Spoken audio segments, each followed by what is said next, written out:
Hello and a warm welcome to Personal Finance. I'm Gugulethu, Cele.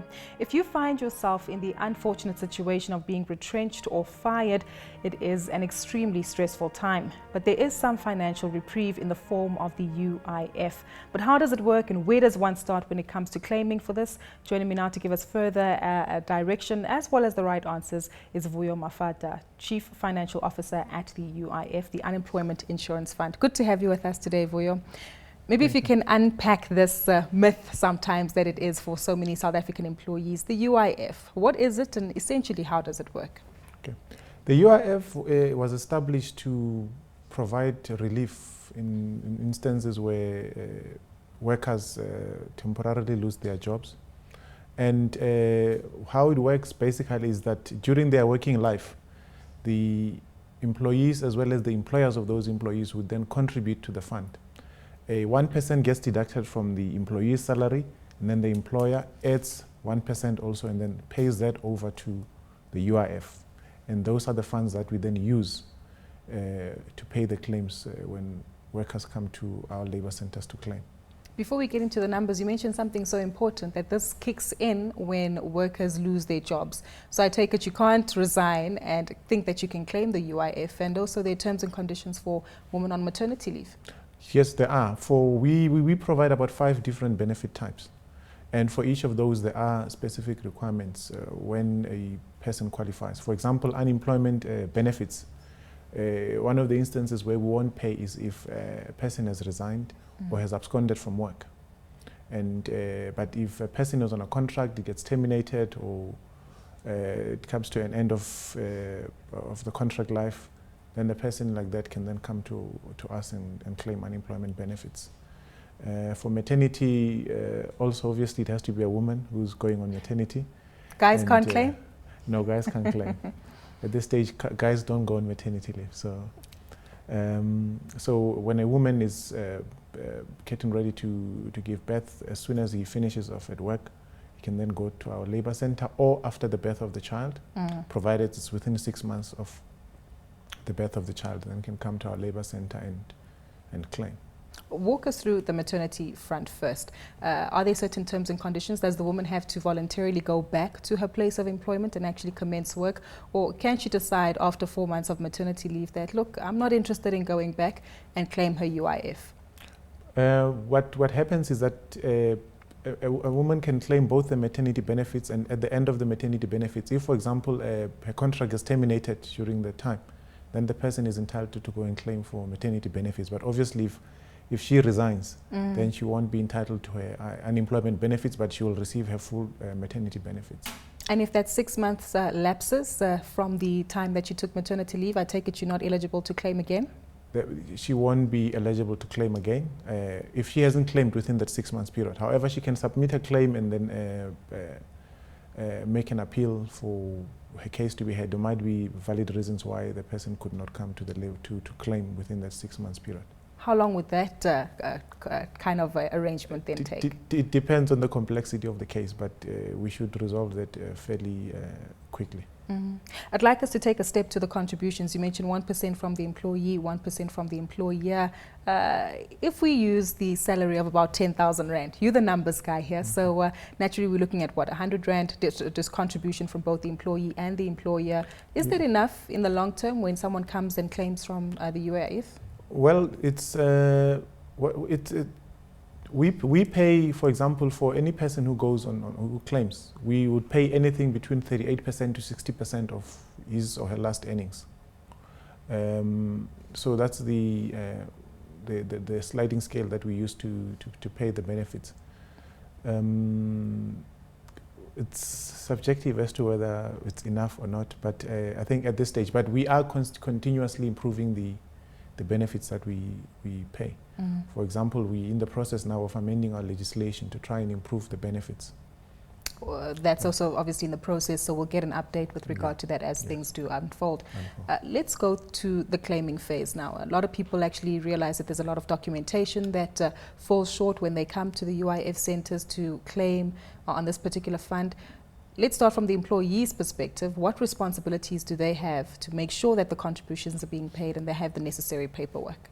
The Well, the employees, the employers is the one who's required to deduct from the employees. I think the employees, they must just check whether there is a deduction that takes place through their salaries slips, and then also they can call our call center to try and verify if they are indeed registered by the employer. The responsibility lies with the employer to register himself as an employer, as well as to register the employees. And there is a requirement then that this employer must then provide the UIF with the updated details of his or her payroll on a monthly basis. This is what enables us to be able to identify a claimant when it comes to us to claim. For example, for unemployment benefits, we just need a person to come with his or her ID to the labor center, and if the employer has provided all the details that we need from the employer, then we're able to process a claim. We use the same information also if a person goes on maternity leave or for illness benefits. The only difference is that for an illness benefit or for maternity benefits, in addition, we would then want a doctor's letter confirming illness or confirming that the woman is going on maternity leave. And so if the employer do their part, the employees just basically need to show up and claim for benefits. If the employer falls short somewhere on fulfilling their responsibilities, is there any claim that the employee can take? Or does that solely lie with the state and maybe the Department of Labor in South Africa? We have processes in place for those employers that do not comply with our legislation. For example, those that do not pay their contributions on time or don't pay at all, there are penalties and interest that we levy to the employers. And if they fail to pay still after we've levied all those, then there's also a legal process that unfolds through our inspectorates division. And also where employers have not submitted the required information in terms of the employees, we're then also able to deploy our inspectors from the Department of Labor to assist in enforcing compliance from the employer. The big question for a lot of South African consumers, they submit their claim, they await the money. Maybe if you could walk us through the regulatory, or rather how regular these payments actually occur. Is it at the same time at the end of every month? And how long they can actually go for by receiving these payments? And I take it there are different conditions depending on what you're claiming for. Okay. Currently, an employee earns benefits basically for every day that a person works. For every 4 days that a person works, he would earn 1 credit day. So you can basically accumulate it up to 238 credit days in a 4-year cycle, right? So if a person has accumulated these credits, he would be paid up to the maximum of the credits available should he remain unemployed during the period in which he's obtaining the benefits. For maternity benefits, we pay up to a maximum of about 121 days. And so what would happen is that if a person comes and claims and all the information the employer has submitted all the information that we require, it's a fairly simple case, and it should take us within 30 days, we would have paid him his first or her first payment. And then within 30 days thereafter, he would then receive a request to confirm status of employment. If he's still unemployed, then we continue paying up to the point where he's exhausted all his credits available. Once the credit days are exhausted, then you no longer receive payment? No longer receiving payment, yes. And there cannot be a case that can be submitted which is different and maybe substantiated to the UIF department? No. What we have done is we are in the process, as I said, that we're improving the benefits that we pay. One of the things that we're improving is also the amount of credit days that a person can earn. We basically then increasing those from 238 days to 365 days. So a person would be paid for a full year, as opposed to roughly about 8 or so months that we are. Well, we certainly hope that legislation comes into play. A lot of South Africans would be happy about that. But maybe if you could tell us about contract employees, Vuyo, who obviously are subject to receiving lump sums. Can they sign themselves up for UIF, or in that particular case, what do they do? It is the responsibility of the employer to register the employees. So if a person is employed and is on contract, or freelance, or freelance, and he meets the criteria for registration. One of the things that we look at, for example, is that a person must be employed for more than 24 hours in a month. That person must not be earning solely commission, as long as a person is not on a learnership contract and is not an employee of the state. Any other person who doesn't fall in that category should be registered by the employers.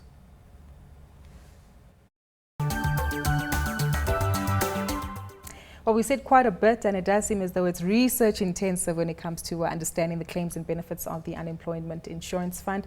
But Vuyo, maybe if you can give us a quick recap of our discussion, the key considerations for all South African employees to bear in mind when it comes to UIF payments. Okay. One is that it is the responsibility of the employer to make sure that he or she registers her or his employees, and the employer should then deduct 1% from the employee's salaries and also add the 1% and pay it over to the UIF.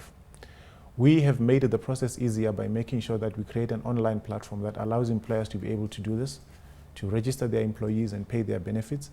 And recently we've also added the ability for employees to be able to claim online to avoid queues at our labor centers. So that's something that I would encourage a lot of South Africans to take up, because it makes the process of claiming much easier. And the payment gets made a bit quicker because all the information would be on the system and online. And it is to the benefit of every employer to make sure that they register their employees, because then you know that in instances where the employment relationship has to be terminated, you know that the employees will be well taken care of, at least for a short period while they're looking for alternative employment. Vuyo, before we wrap up the conversation, I'd like us to explore 3 areas. Are there any costs involved with making a claim from the UIF? Secondly, tax. Is the income you receive subject to any kind of tax? And thirdly, is there an option to increase the contributions just as a safety measure? The one is the benefits that the UIF pays are not taxed. They are tax-free. And there are no costs involved. The state bears all the costs of processing your claim. So when someone says to you, pay me 50 Rand to get your paperwork done, it's shady? It's not shady. There are people out there that have sought a business opportunity and are doing this on behalf of beneficiaries. But I would encourage everyone to use the online platform. Then you don't need anyone, and you don't have to pay anyone for the services, because if you do it online, you can do it yourself. And what was the other? Increasing contributions. Increasing contributions. Well, it's currently legislated at 1% contribution each of the employers. And so there is no option for increase.